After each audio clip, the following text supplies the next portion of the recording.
नमस्कार भाई लोग, आप सबको एक अपडेट बता दूं ट्रेंडिंग स्टार जी के बारे में। आज जो है टीजर आ चुका है और कल जो है गाना रिलीज होने वाला है। आप सबको जो है ये अपडेट बता देना चाहिए और ज़रूर।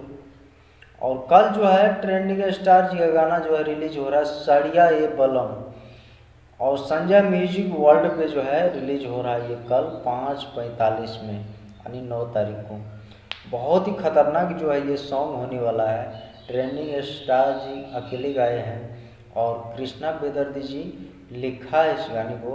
और कोमल सिंह जो है इसमें एक्ट्रेस है, डांस किया है। और बहुत ही अच्छा जो है ये सॉन्ग होने वाला है।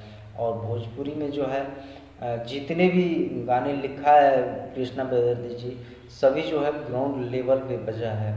और ये भी गाना जो है ग्राउंड लेवल में बजने वाला है। शादी में ज़रूर बजेगा ये सॉन्ग और बहुत ही खतरनाक सॉन्ग ये होने वाला है। और बहुत सारे गाना जो है हमारे ट्रेंडिंग स्टार के जो है अभी एक एक पर एक जो है रिलीज होते जाएगा। अभी बहुत सारे प्रोजेक्ट जो है बन के तैयार हो चुका है। और ज़रूर इस गाने को जो है आप लोग सुने। और इस गाने का जो है लिंक जो हमारे डिस्क्रिप्शन में मिल जाएगा और वहाँ से आप लोग आनंद ले सकते हैं।